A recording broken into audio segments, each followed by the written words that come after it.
The Menscape The Podcast. Menscape Podcast with Carl.J. Ashley.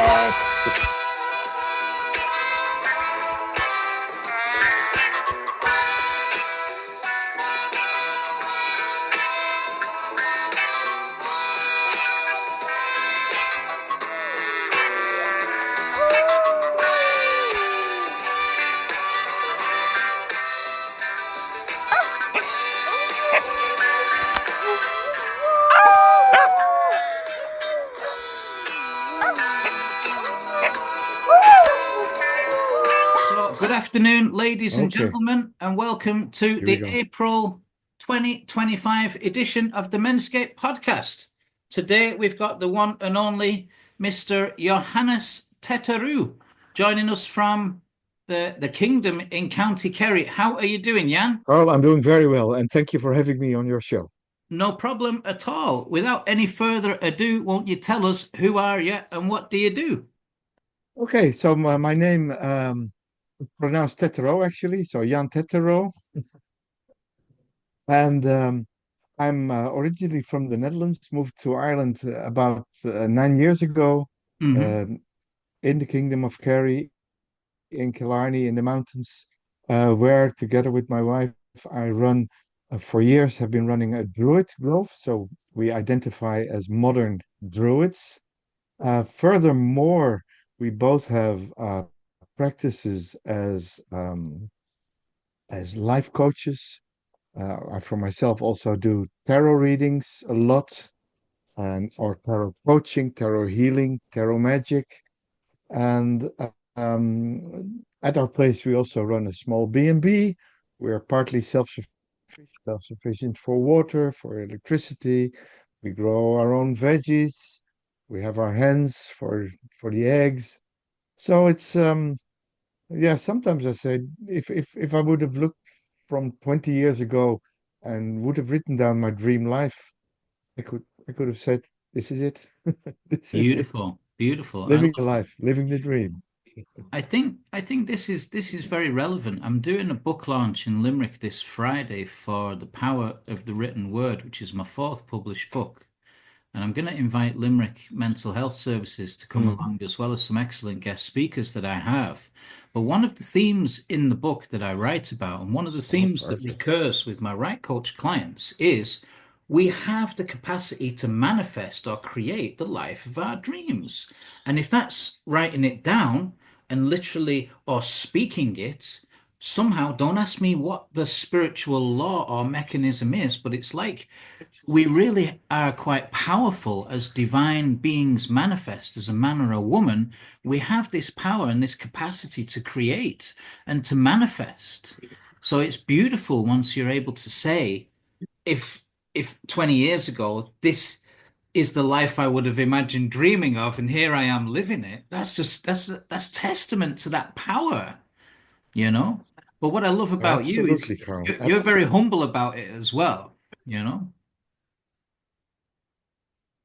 Yeah, well, obviously, I wouldn't regard myself as extremely humble, but I'm quite easygoing, and I'm not too pushy with my own beliefs on other As the people. Irish say, And you're not up although your own hole, is what the Irish say. Yeah. oh, definitely not. No. Yeah. So where we know each other from is doing the psychic and holistic fairs together around the country, where you sit at a table as a tarot card reader, as the Druid, and you attract people in that come to sit with you for you to read the cards for them, but also to get your advice.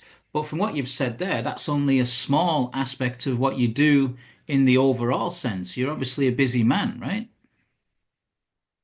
Oh, definitely. Yeah, yeah. Recently, we run a course at our place, a Druidism course or several Druidism courses, and we have live meetings. And with a group of our I think it's 40-year students, we recently did like an investigation on what they're all doing, and some actually were quite surprised how many aspects they had in their lives, how many, your most a lot of people are just their jobs, and they are maybe dads or moms or husbands and spouses and husbands and wives, running a pretty simple life. And I like the simplicity of life, but I also like uh, the complexity of life, where you create a life not just around one simple aspect, because we are all multifaceted diamonds as humans, and we all should make this all these facets of ourselves, bring them into life, bring them into reality, to make sure that we are the person that we potentially are, that we reach our full potential. Um, for some people, that can be quite tiring or quite daunting or challenging. Sure. Um, you don't. I always say to people who I work with, you don't have to change your life uh, all at once. But the easiest thing, the easiest advice I can give someone: look at yourself today and try to better yourself tomorrow on one little aspect, and just rinse and repeat, and see how far Yeah, you go in a year. that's pretty good advice. If you 365 strive little to just steps. if you strive to just be a better version of yourself, then that's pretty good advice. That's a pretty good way to Yeah. live. Yeah, yeah, and I don't talk about massive changes. Massive changes have this tenacity to either fail or not last long. But small changes, and repeating them, and improving on them slowly but surely, they stick. They hang in there. They they get a chance to to ground themselves in you, so you can really live with them. And I always say 100 small steps is a big step, or 365 steps in a year. Jesus, how far have you gone already, And in Yeah. 5 years, people are always down about what they can do in 1 year. But if they think about what you can do in 10 years, they're always surprised how much you can do. So that we have this crazy sense of time, that we think we can do everything fast. No, no, no. But if we give ourselves just enough time, we go beyond our wildest dreams. We go beyond our wildest expectations of self. Yeah, and I think a core part of my own transformation and transmutation started with this car crash I had in the summer of 2017, which is what, getting on for 8 years ago. But even just in the last 3 or 4 years, I've seen huge change personally. But like that, just one day at a time in very small steps and very small increments. My beard is Absolutely. getting longer and longer every day, Jan. Yeah. Yeah. Well, that's actually the thing, when I met you about 2 years ago, you hardly had a beard, and see what 2 years did to it, And we all think beards don't grow. Yes, they do, and if you just give them enough time, it's like the changes in your life.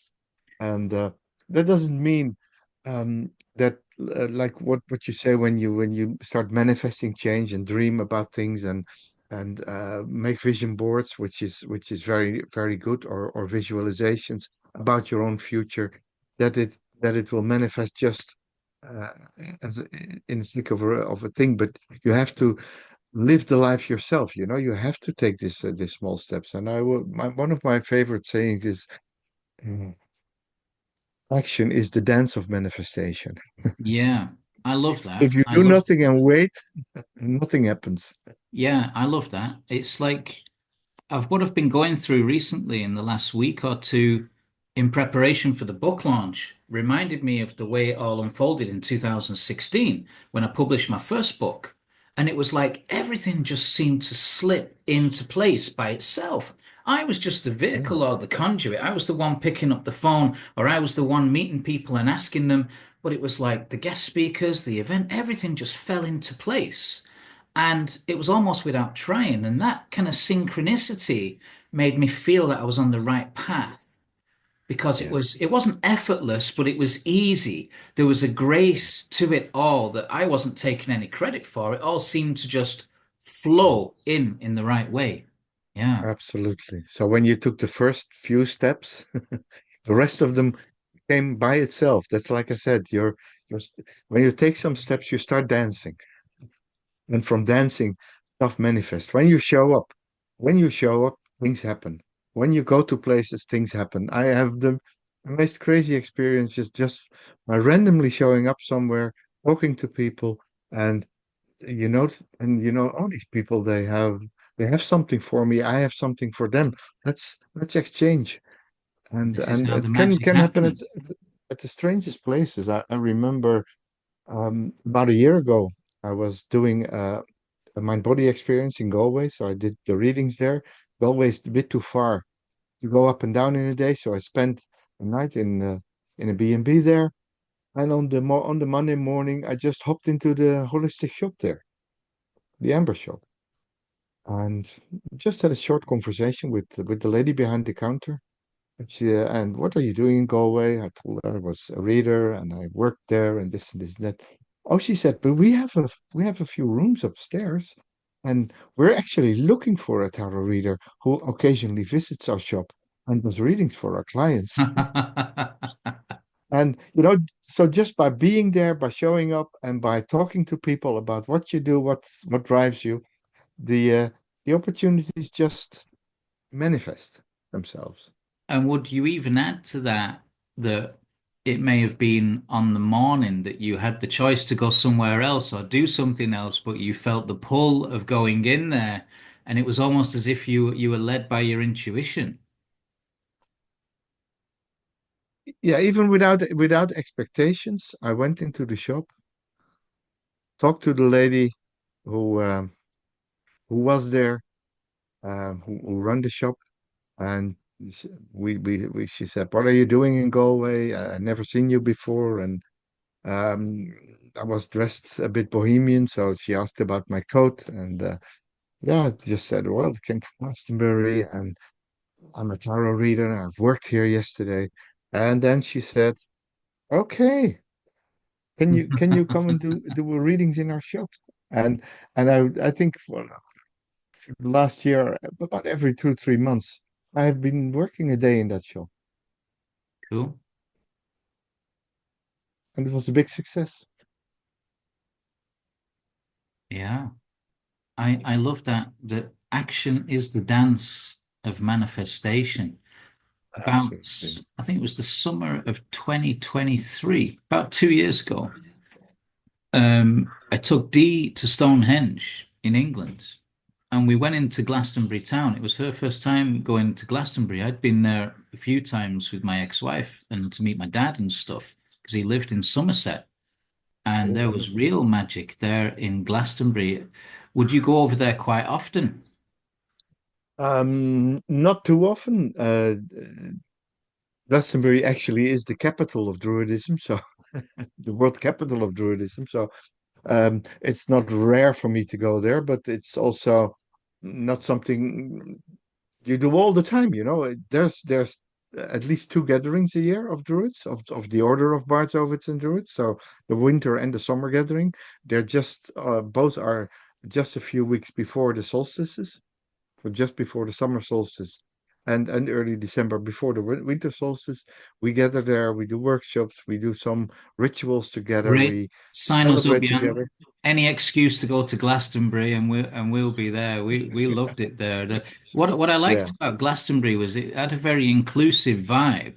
So it didn't matter if you were a Christian or a Muslim or an Arab or a Buddhist, or it's like a melting pot for all people of different races and cultures and creeds. And there's an unspoken or unwritten kind of vibe around the place that's all inclusive, is the vibe I get in Yeah. Glastonbury. Yeah. Yeah. Yeah, it's a place where you can just be yourself and be accepted by everyone. So the saying, always be yourselves, works there. And also the saying, always be yourself unless you can be a unicorn or unless you can be a Viking. Then be that. Yeah. Then be that or be a druid. Whatever. If you feel a calling to express yourself in a certain way, Glastonbury is the place to go and test it out, to test the waters for yourself, and notice that whatever way you choose to express yourself in, whether it be in your spiritual self or a gender identity or color or religion, doesn't really matter. It's open. I think the it's a vibe which someone my age would recognize from the Woodstock area. The Woodstock Festival in 1969, the Festival of Peace and Love, and the summer of 1967, the Summer of Peace and Love, where we wore flowers in our hair and sat in the sunshine and just were our beautiful selves and uh, dressed or undressed. Everything went, and everything was accepted. And this hippie vibe is actually what still thrives in Glastonbury. Although maybe the word hippie has been a bit forgotten there, but it's still the same vibration Yeah, it of a thrives movement in that started in the 60s. Yeah, it thrives in my heart too, because even when I was a businessman with a shirt and a tie and doing door-to-door sales and business sales and all the rest of it, I was always a hippie at heart. I only just got a chance to start looking absolutely. like it lately. Yeah. Uh, Yeah. so Are you how doing a fine job? how did you get into Druidism? I asked this question because Yeah. I very much come from the belief that we're spiritual beings having a human experience. Reincarnation to me is a no-brainer because there's something in us or within us that cannot Yeah. be created or destroyed. The body's like a vehicle or a temple or a channel or a vessel for something which is eternal or immortal.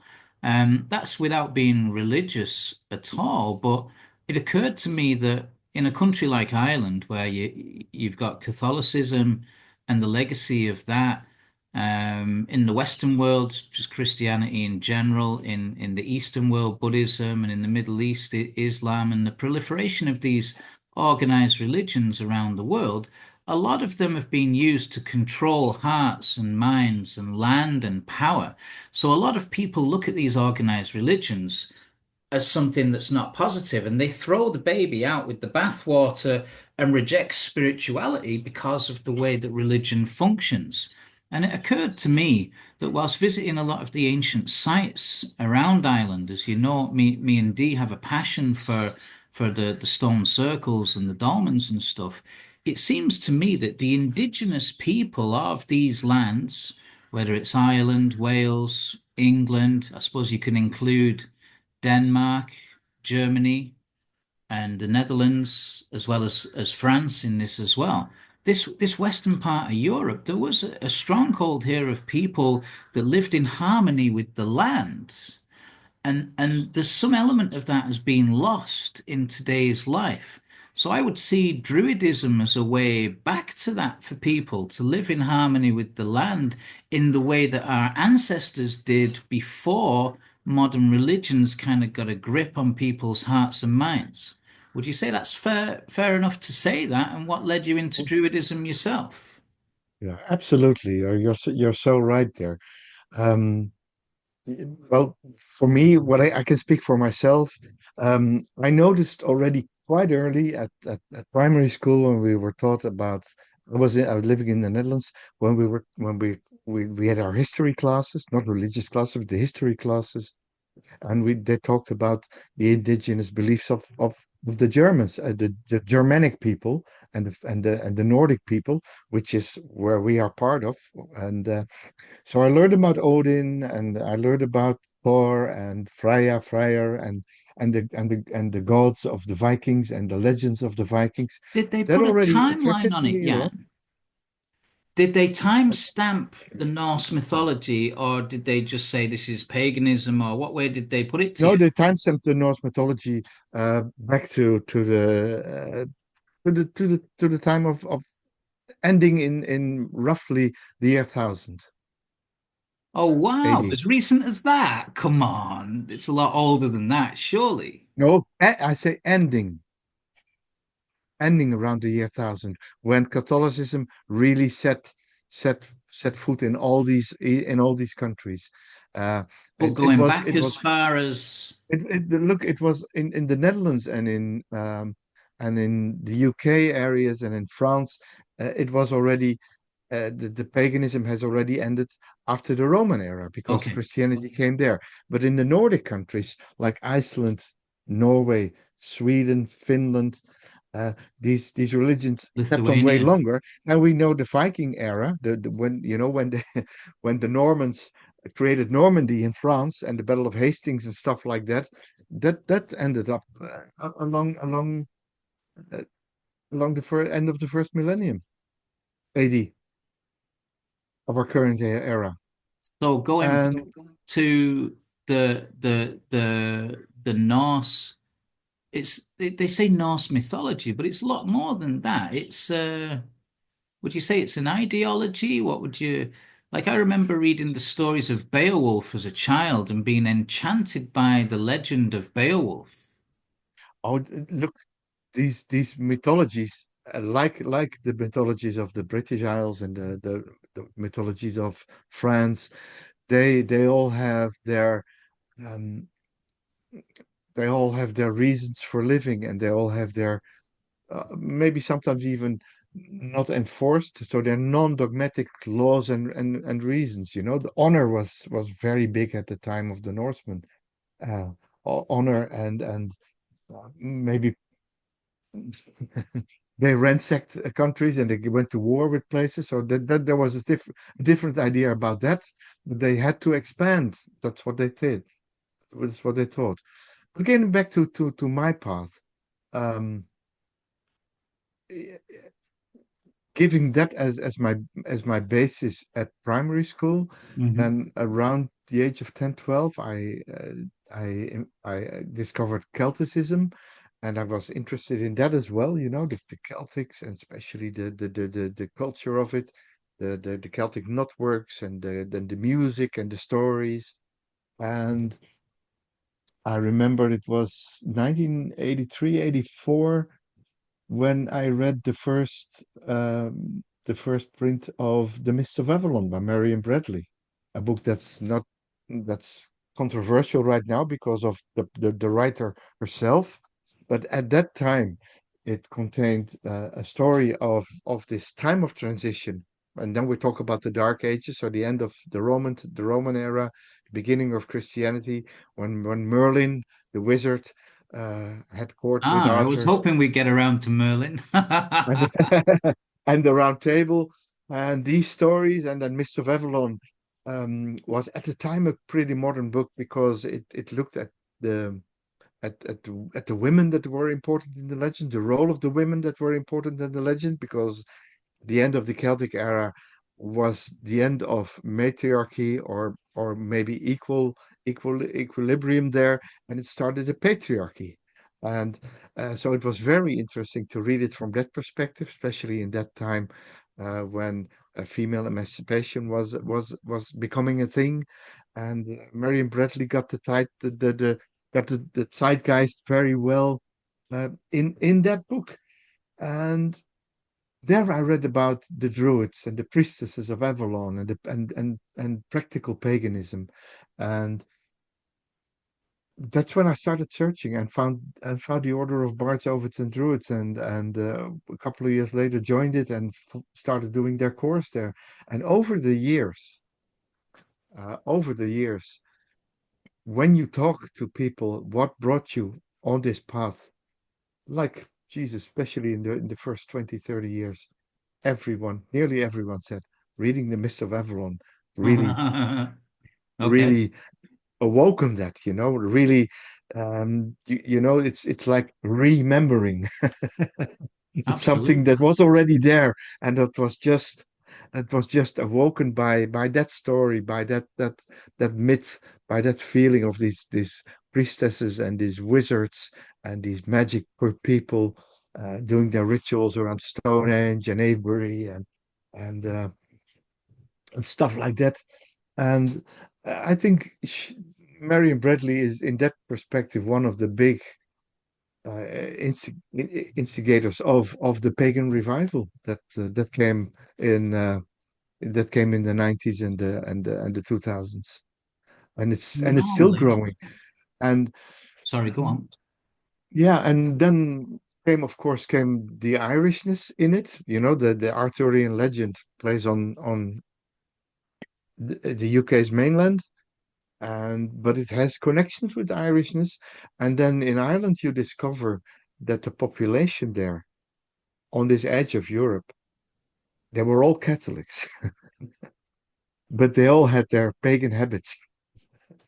They all celebrated Bridges Day, and they all celebrated Samhain and Lunasa and La Bieltina and Imbolc, and the big fire festivals were celebrated, and people had their bridges crosses in their homes. And on Ishnach at Samhain, the fires were lit, sometimes even by the president. Well, it was as pagan as it could be, you know.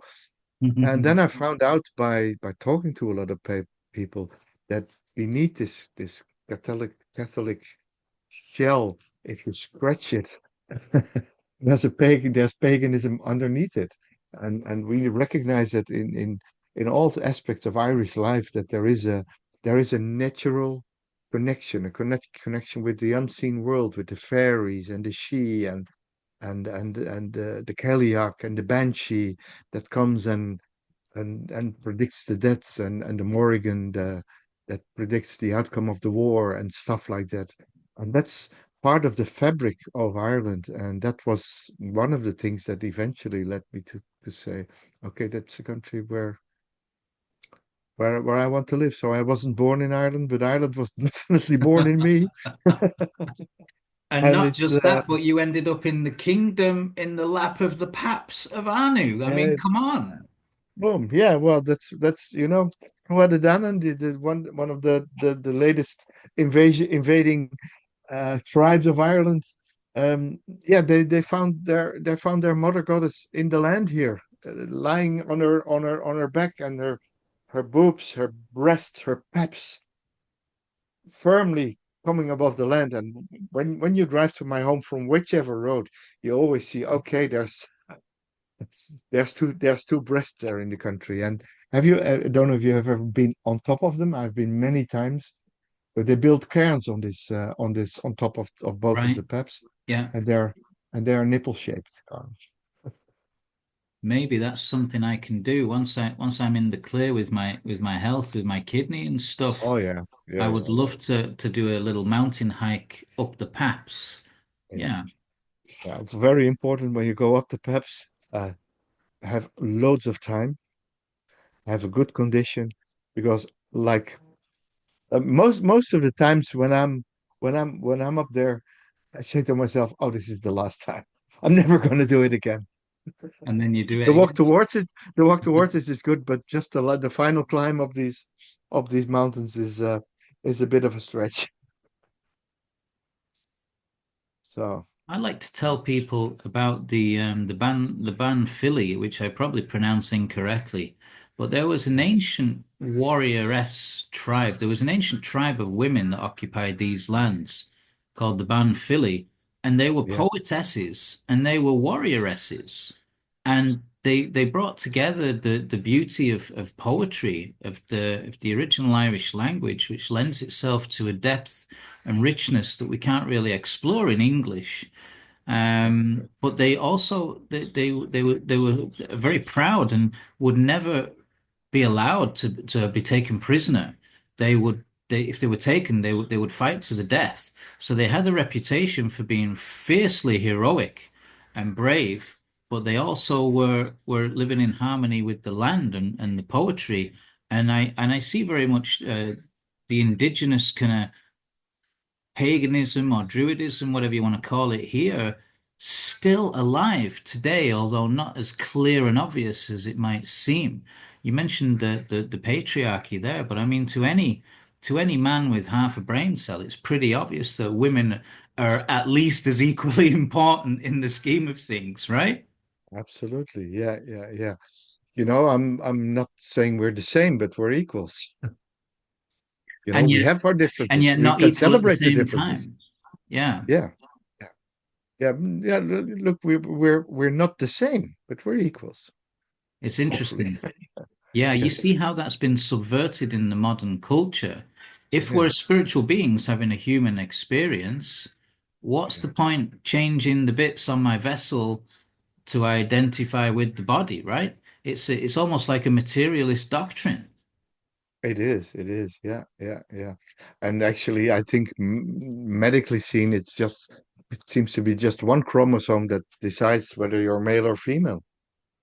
So I can always say I'm 49.9999% female and then 50.00001% male. And the difference is so tiny.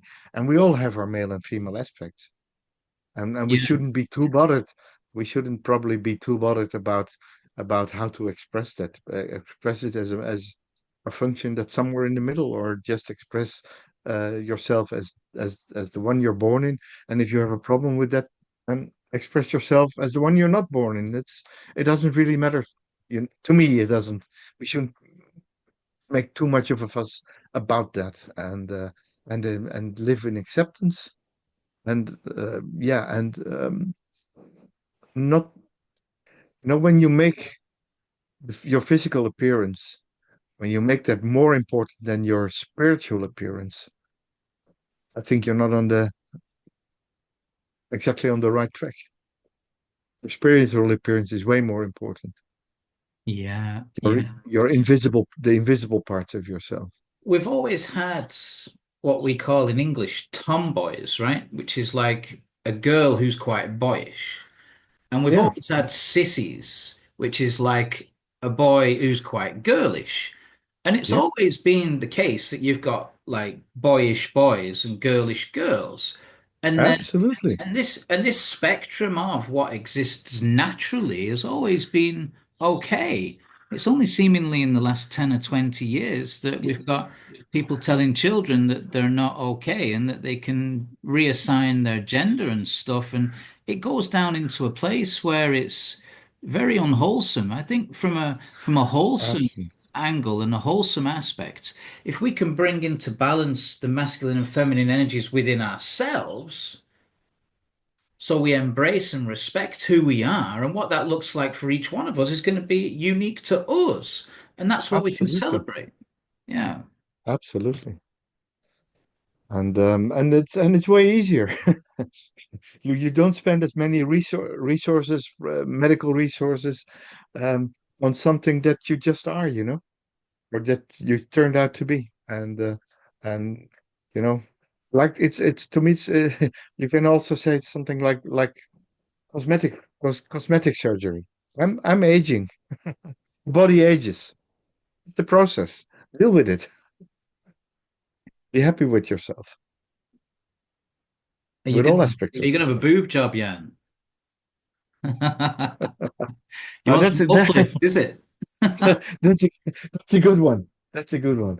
Actually, okay, I have a nice anecdote of a friend of mine who was quite skinny at the time. We could even say she might have been anorexic. Oh wow. And there was a, and there was That's not a, easy. and there was a quite nice boy approaching her. And while talking to him, she noticed that she wasn't really interested in dating him, but he was. And then she just said, "I don't date guys with bigger boobs than I have." It's all about boobs, that is this podcast. We've got a thing now called moobs. I don't know if it's just when a guy hits 50 or what, but Oh, there's a you get the bit of boobs. something Oh yes, there's oh a bit of yes, something there. absolutely. So we touched briefly on books. I'm going to get around to asking you Yeah. about your favorite books and what have you. But we've got a quick fire round which includes like a few basic questions. Have you ever been in a Ferrari? No, I think a few things I've been in was a Jaguar E-Type, Okay, an Audi TT, so you've been and I've close. yeah, and my favorite car of all time. So I don't know if you want to ask that one, but then give me the answer. Was my Volvo Amazon. I got it in 2007, and it was 40 euro, 2 years old when I bought it, and I drove it for 10 years. Cool. Have you That was a ever lovely car. have you ever ridden a horse? Oh, many, many times. Yeah, Okay. of course. A Knight of the Round Table. A Have you lover ever of Arthurian legends. Yeah. have you ever eaten an insect? Not deliberately. I've eaten weird stuff, or people that think that might be regarded as weird, like frog legs and snails. But that's as far as it goes, I think. Have you ever been abducted by aliens? Not, not that I remember. So maybe they have they washed my brain afterwards, but no. And what is your favorite smell? Oh, good one. Oh, I think caramel will do, or fresh air. What was the first one? Caramel. Sorry? Oh, caramel. Caramel. That's an Yeah, interesting that's a answer. lovely. I don't get Yeah. that so often. No. Caramel. Thank you. Yeah. So feel free to share with us. Are there any books that have changed your life, or any books that you might recommend? Or Yeah. you touched on The Mists of Avalon Yeah. by the lady Bradbury. I forgot her first name. Bradley, Marion Zimmer Bradley. Thank you. Yeah. Any other books like that that had a huge impact on you That and that you'd was that recommend? was maybe one of the most impactful ones. Um, Before that and after that, I have always been a lover of science fiction books, sci-fi, and my favorite writer what is I think in the English language area he's quite obscure, but he has written many books. Was Jack Vance, and what I learned from him was yeah to have this humor between the lines. Sometimes you have funny things, but they're not too obvious. They're just woven into a story, and that's what But he was was there the a master. particular book, or was there like a trilogy or a series? Yeah, and yeah, I think the Kugel's Revenge and the end of the Overworld, the end of the Overworld, and yeah, the funny stories were. Um, I remember a negotiation story on the market when a guy wanted to buy something from a vendor, and Mhm. the guy said, "How much is that?" And the vendor said, "It's well, let's say it's 100." "Oh, Jesus," says the buyer, "I can only pay you 20." "Oh, no, no, no, 20. Oh, that's ridiculous." "Yeah, but it's not more than 20." He says, "But I might go to 80." So, "Okay, if you go to 80, I can do a little extra." And in the end, they end up like 45 or something. And the vendor says, "Ha, ha, ha, I would have sold it to you for 20 anyway." "Oh," says the guy who bought it, if it would have persisted, I would have paid you the full price." You know, so this tough negotiations while going about nothing. And the funny thing is, at the end of the story, um, in the beginning of the story, he's a wizard's apprentice. So it's wizard stuff, and he cheats on the wizard, or he double crosses the wizard's path, and the wizard magically transports him to the other end of the planet, and that's his journey to go back to his place. He comes back, tricks the wizard again, and and the book ends him again being transported to the end of the world. That's a I know these are funny stories, I knew there'd be a and wizard involved, knowing you. Huh? and the wizard involved. Yeah, yeah, Yeah. yeah. So these are important books. Science fiction books. The Dune book I loved, the first one, Dune by Herbert. Um, Onyx and Crake by Margaret Atwood, the writer of the Handmaid's Tale. The Handmaid's Tale by Margaret Atwood. Yeah, that's what she's famous for. But she also wrote the book Onyx and Crake, and that's a very nice book. On Also what? about Onyx and Crake or something. I can look it Onyx up. and Crake. Yeah, Let's let have a me look. look that up for you.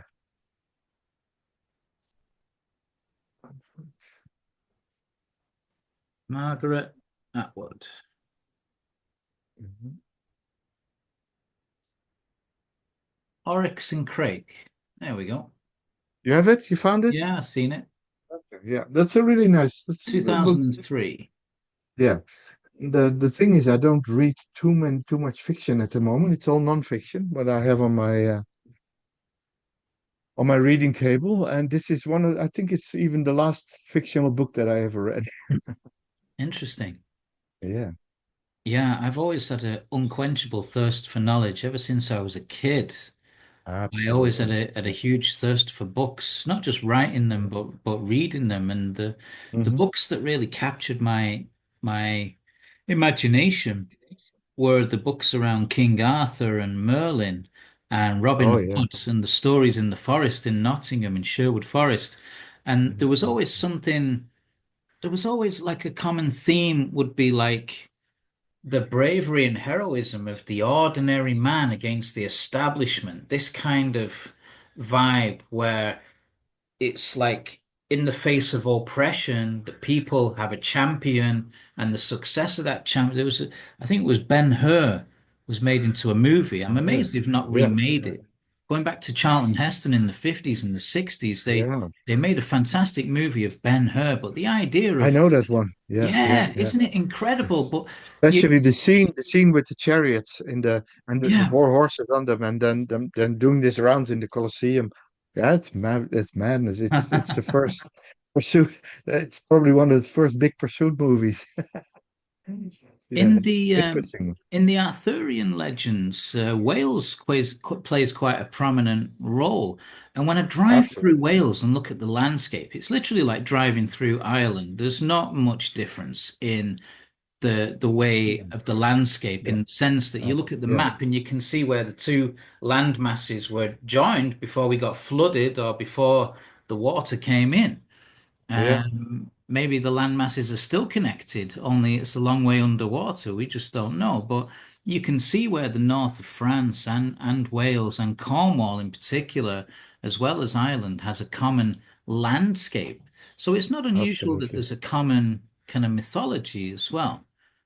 Hmm. Um, tell me more about your fascination with Arthurian legends. Yeah. So from the moment I read Mists of Avalon, I've been studying Arthurian legends for about 20 years, I think, intensively. And it's um, and both parts. So I loved to read new renditions, new ways of people telling the story and How many retelling the story. knights were there? Oh, that depends from 12 to 200. It all depends on The which ones books I you read, you know? remember are Gawain, Lancelot, Galahad, and that's just Yeah. off the top of my head. I've probably missed loads. Yeah. Galahad and Parsifal, of course, a very important one because he was the knight who found the Holy Grail. He discovered And the Holy there's a Grail. connection there with Wagner's Ride of the Valkyries, right? Yes, and Wagner has also written an opera called Parsifal about the Grey legend. Thank you. So yeah, but the ring of the Nibelungs, yeah, that's big, and there's a connection between the ring, between Wagner's ring and the Arthurian legend, and that's in one of my favorite Arthurian movies, which is Excalibur, because they play Siegfried's Toad, uh, so the death of Siegfried in the beginning, in some of the pivotal scenes in the movie, and in the end scene of the movie, and it occasionally gives me the shivers, and occasionally I shed a tear when these scenes, which they deliberately put this dramatic, dramatic Wagnerian music under, when they happen, they always give me the shivers. And is that the kind of, maybe that's the kind of tell that there's some past life connection involved there, you know? It runs deep. Oh, definitely. It touches something very deep within me. Yeah, Can absolutely. we even talk about Arthurian legends and Celtic mythology without mentioning the great Tolkien? Oh, good question. He created a Good whole question. world with a history and Yeah, with a I language. know. Yeah, well, he actually made a mishmash of all European myths, legends, historical stories, non-historical stories, places, uh, and turn them into a wonderful trilogy. I remember reading the trilogy in the summer of around 1997, and I Yeah, couldn't put the fucking book down for 3 months. Every single day I was walking around, good, good, whatever I yeah, was yeah. doing, I had the book in my hand. It was a glorious summer in And Ashton-under-Lyne of all places. Yeah. how much time it took filmmakers to actually to get to where Peter Jackson came in the early 2000s with his wonderful 9 to 12 hour movie box, depending on the cuts you take.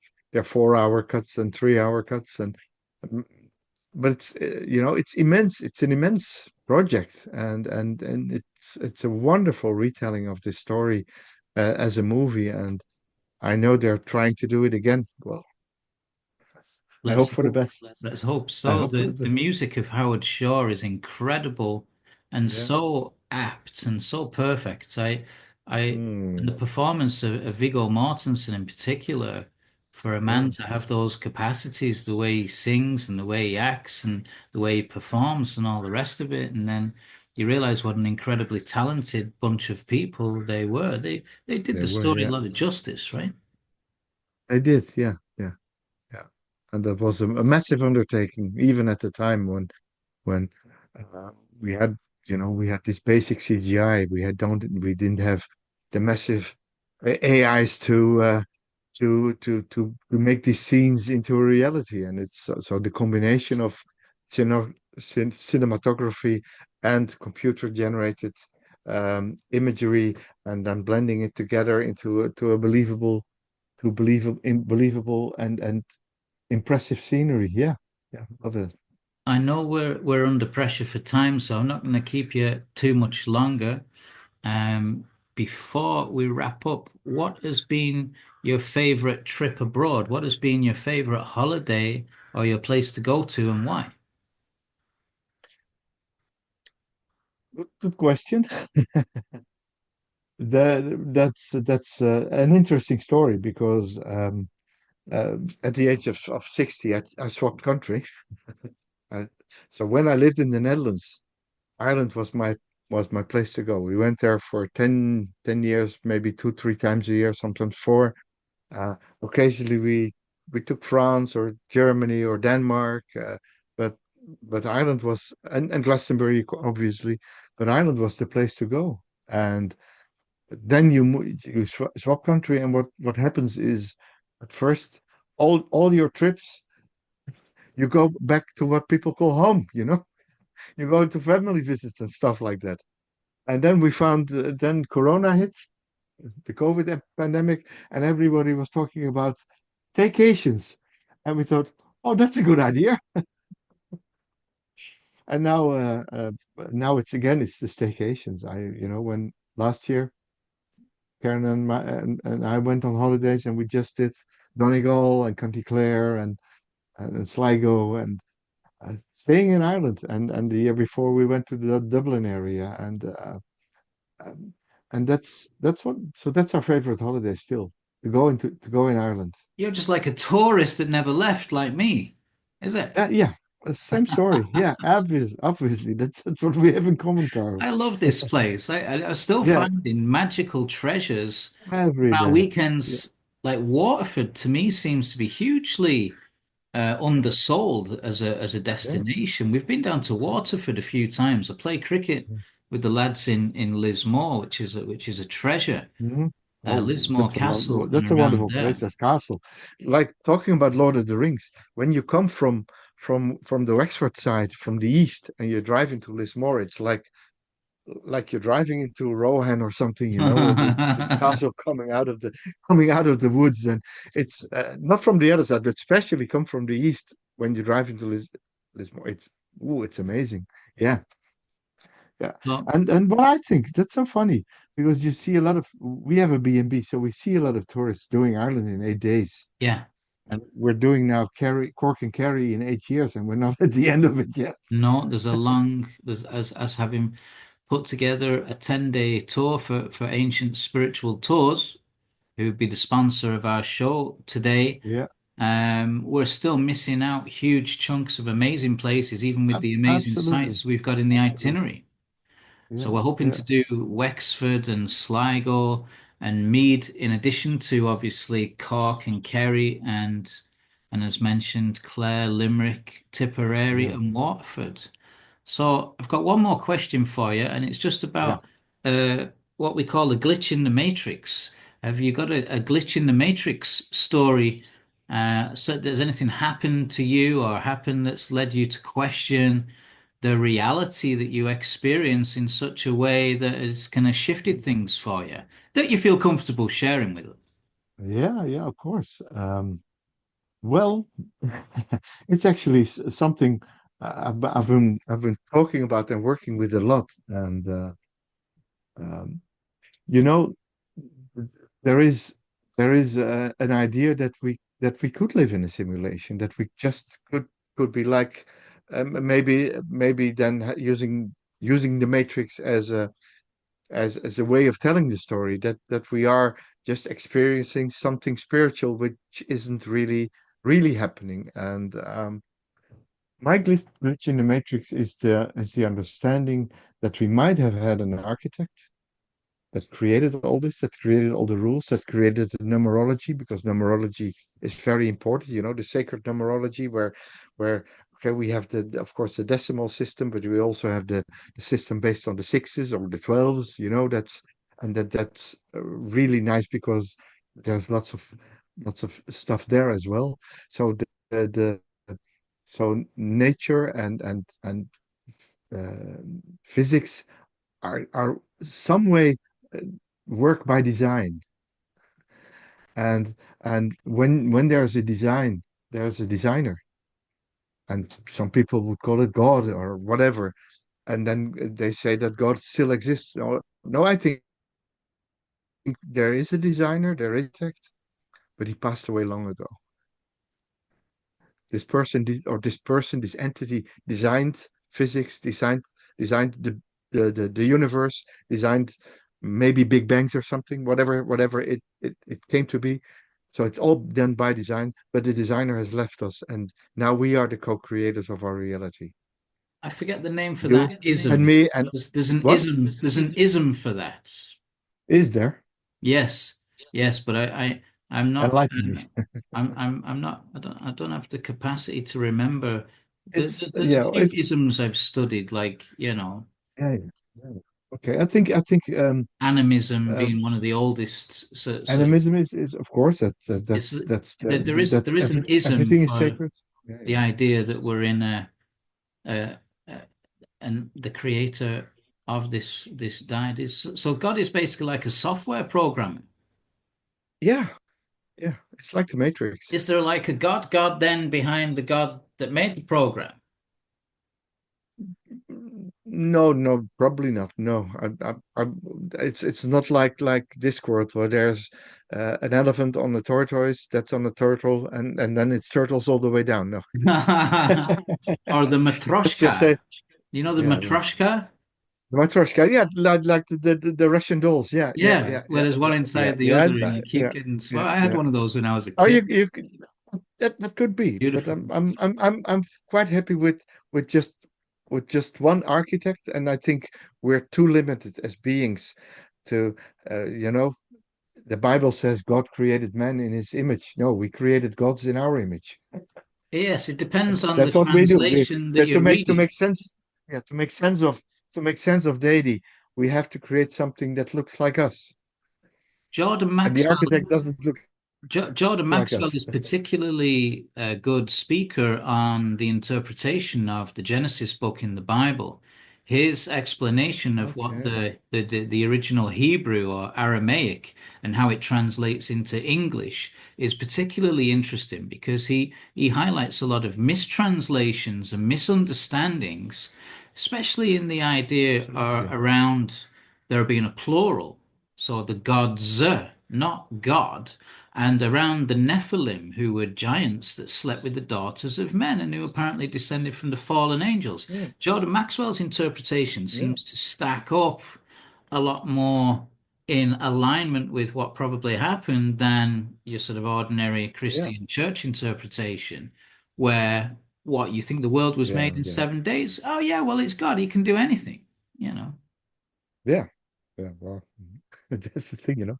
Yeah, I think if you want to look into some philosophy around that, Joseph Campbell's work will bring a lot I'm there. still reading the Hero with a Thousand Faces. It's one of my favorite books, and Yeah, it's and that's of course, incredible. that's based on Jungian Archetypes. archetypes, Yeah. and he takes it a bit further. So Jung and Joseph Campbell, Jesus, that's a Yeah, it's pretty deep stuff. one. The Joseph Campbell, I'm really enjoying it. Um, there was a German philosopher as well, Nietzsche. He spoke Yeah. about God is tot. In other words, God is dead. Is that similar to what you're saying? It looks like we've lost you, Jan, so we're going to leave it there.